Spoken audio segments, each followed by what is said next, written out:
Andrés, para que empecemos a entender la escena que viene. ¿Por qué Ángel Rossi es un nombre que puede ser clave en la elección del próximo sumo pontífice? ¿Y por qué también es uno de los integrantes con voto de la delegación argentina? Es uno de los 110 cardenales que designó el Papa Francisco en los últimos años.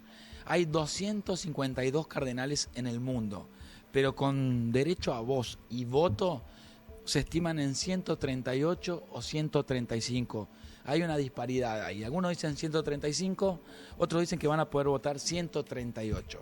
Dentro de los que van a poder votar, que tienen que ser cardenales menores a los 80 años, se habla de 4 argentinos, entre ellos 2 cordobeses. Uno de ellos, Ángel Rossi, arzobispo de Córdoba, Víctor Tucho Fernández, que también es cordobés. De Alcira Gijena, los pagos de nuestro compañero Juan Manuel Fernández. Exactamente. Y después tenemos a Mario Poli, quien era arzobispo de Buenos Aires, y Vicente Bocalic Iglic, que es el 4º cardenal argentino que va a poder votar. Hay 8 cardenales argentinos, pero hay 4 que van a poder votar. De eso hablamos, tienen que tener menos de 80 años. Ahí está. ¿Por qué? Sí. ¿Cuáles son las restricciones para poder ser uno de los electores del nuevo Papa? Ahí diste una clave, menos de 80 años. Por eso, de 252, 138 van a poder votar, porque hay 110 que tienen más de 80 años. De estos 135 que van a poder votar, o 138, por eso te digo, lo pongo, hay 3 que están en duda porque depende cuándo cumplan años. Tenés 110 fueron designados por el Papa Francisco, lo vemos en la tele y en el streaming en color celeste. En amarillo fueron nombrados por Benedicto XVI y en color verde por Juan Pablo II. Después tenés otra división, otra distinción, que es por región. La gran mayoría de ellos son europeos. 114 de los 252, 114 cardenales son europeos. 37 de Asia, 32 de Sudamérica. Pues fíjate que entre Asia y Sudamérica hay una paridad. Eso llama la atención. Sí. África 29, América del Norte 28. Y pongo foco en África en 29, Asia 37, porque me parece que entre Europa, que siempre juega fuerte en la elección de los cardenales, se habla de cardenales italianos principalmente como futuros candidatos. Asia y África son los lugares nuevos. El Papa Francisco logró un objetivo, que era sumar nuevos adeptos a la fe cristiana católica. Cuando el Papa asumió, había en el mundo 1.200 millones de fieles católicos. Hoy hay 1.400 millones de fieles católicos. Casi un 15% más. Es un montón. ¿Y dónde creció principalmente?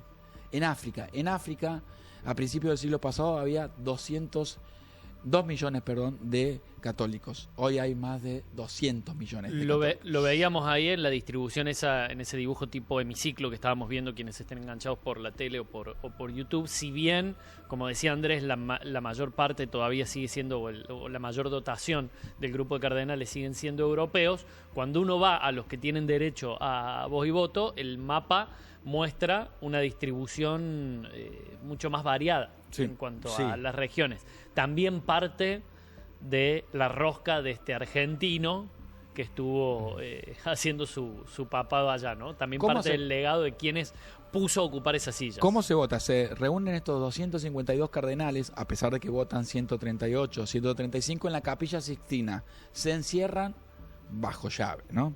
Y le van entregando la comida como Gran Hermano por una puertita. Es cierta esa imagen de la película que nos quedó a todos, que está todo como blindado, no tienen contacto con el afuera. Se supone que no hay teléfonos celulares y demás. La incomunicación. No hay señal, me dijeron ahí. No hay señal. No anda la empresa personal. Se cayó la mochila. Se vota 4 veces por día. Se vota en un papelito en blanco, así como elegimos nosotros nuestros delegados y demás. En un papelito en blanco vos tenés que anotar el nombre con una lapicera. Lo pones en una urna y luego se hace el escrutinio. Se vota 4 veces. Si no se logran los 2/3, se tiene que seguir votando. Cada vez que se vota, se vota 4 veces por día, sale la fumata negra, porque se queman esos papeles y con distintos químicos se forma un humo negro.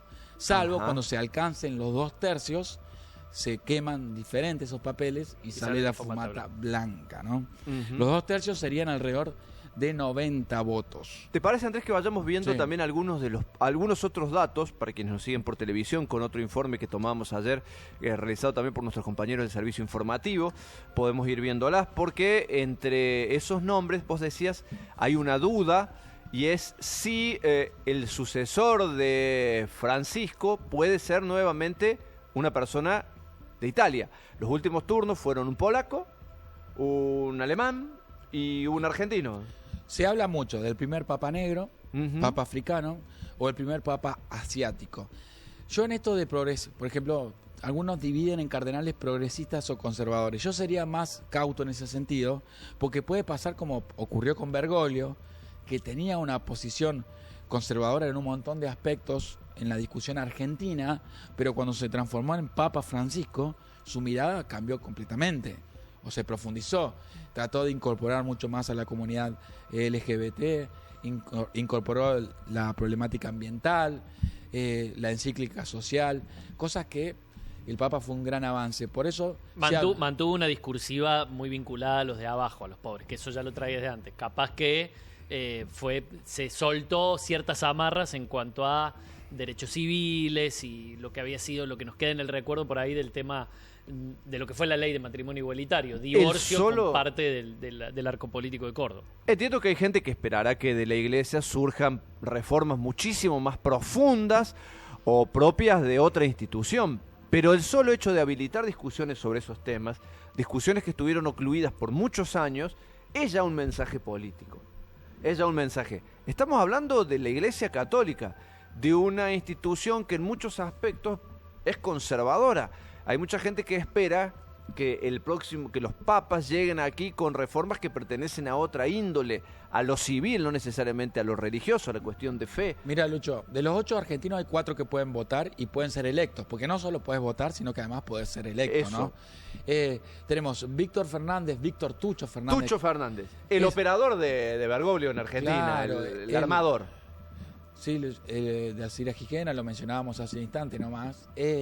Y Ángel Sixto Rossi, ambos cordobeses. Me parece que de los 4 son los que son competitivos, si los vemos en opciones. Me parece que ambos, hoy no hay ninguna chance de que vuelva a ser sudamericano el Papa, me parece a mí, ¿no? Quizás. Cuidado, Ojo, cuidado. Graben Pero- esta cinta. Claro, pero me parece, yo hoy la ficha la pondría en África o Asia, en el filipino o en el ganés. Luis Y Tagle uno- decís. Sí. O el ganés. Bueno, estoy buscando el nombre del ganés. El más progre, entre comillas, es el filipino. filipino. Es el Ujú. filipino. Porque algunos se emocionaban con el hecho de que sea un papa negro, un papa venido del África, pero cuando vos lo empezás a escuchar, tiene algunas Y posiciones. tiene 79. Sí, está está al ahí borde. al borde. Está al borde. Porque se llama Robert Sara, el cardenal Robert ganés, Sara. ¿no? Y hay quienes dicen que firmó la dubia, que firmó la dubia cuestionadora del magisterio bergogliano y le adjudican la postura más crítica respecto de esos indicios o esas reformas que impulsó Bergoglio, ¿no? Después se habla de un cardenal de Guinea también que tiene posturas anti-inmigración. Se habla de otros cardenales que serían una regresión en las posturas del Papa Francisco sobre los inmigrantes, que en Europa es una problemática muy sentida. Lo mismo se habla del cardenal norteamericano, que pesa fuerte por el impulso de Donald Trump. Veremos, ¿no? Hay que esperar. Sin duda, uno a simple vista diría, como decía Grego, por la rosca del Papa, los votos mayoritarios de los cardenales tendrían una mirada hacia continuar con la política del Papa Francisco.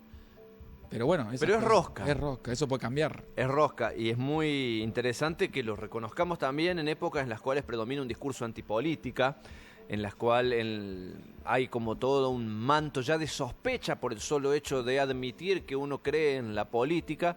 La elección del Papa, las decisiones que toma el comando central de la Iglesia Católica, como de otras iglesias, es político. Sí. Es rosca política pura y dura. Y esa rosca encerrada en ese lugar donde no entra ninguna información de la afuera y se va votando una vez tras otra y se va, si se me permite el término, balotallizando la votación. instancia tras instancia se va cerrando en general entre dos opciones. De hecho, el Papa Francisco fue la opción B a Joseph Ratzinger en su momento, en la elección del año 2005. Fue Ratzinger que Ahí te terminó googleo, siendo a ver. el Papa Benedicto, que en el cuarto turno de votación, después de 3 fumatas negras, el Papa Francisco Bergoglio en aquel momento terminó pidiéndoles a quienes lo apoyaban en el cónclave que se bajen. Bueno, es que en esa rosca de pocos integrantes del Colegio de Cardenales se menciona también que empiezan, además de las políticas que se van a discutir, a dónde se apuntan, a Asia, a África, como apuntaron a Sudamérica, el aumento de fieles, se habla también de los carpetazos en la discusión política. Sí. Se dice, bueno, al Papa Francisco lo que le tiraron el carpetazo de Berbisky, por ejemplo, Claro. En aquella elección. sí. en aquella elección. En aquel momento. Quedó en un segundo plano. Y luego, pasado el tiempo, se conoció que el Papa hizo muchísimas acciones para salvarle la vida a distintos militantes en la época de la dictadura. Pero bueno, en aquel momento era un carpetazo. Veamos los candidatos, digamos. Mirá, el húngaro Peter Erdo también pesa fuerte, ¿eh? Ajá. El problema de Robert Sara, el de Ghana, es que está muy cerca de cumplir 80 años, lo cual su papado sería muy breve. Tenemos el norteamericano Raymond Burke, que me parece que se pisa fuerte y sería un retroceso en cuanto a las políticas del Papa. Una mirada distinta a la del Papa. Y Gerhard Müller, que no entiendo cómo no es el delantero. Sí, es muy parecido al nombre de Gerd Müller. Al bombardero. Exactamente. ¿no? Tenemos más. A los futboleros con cabeza básica nos recuerda directamente al futbolista. Sí.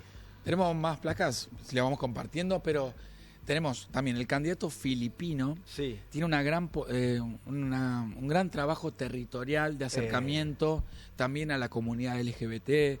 Tiene un trabajo social de la iglesia muy fuerte en Filipinas. Entonces, también lo pone en carrera a este cardenal. Y es más joven, tiene 67 años. Que eso también No es puede un ser- dato menor. puede ser un problema también, porque hay muchos que dicen, no, si tenés un papa joven, el papado es muy largo, y entonces los otros cardenales dicen, che, yo me quedo fuera de juego. Claro.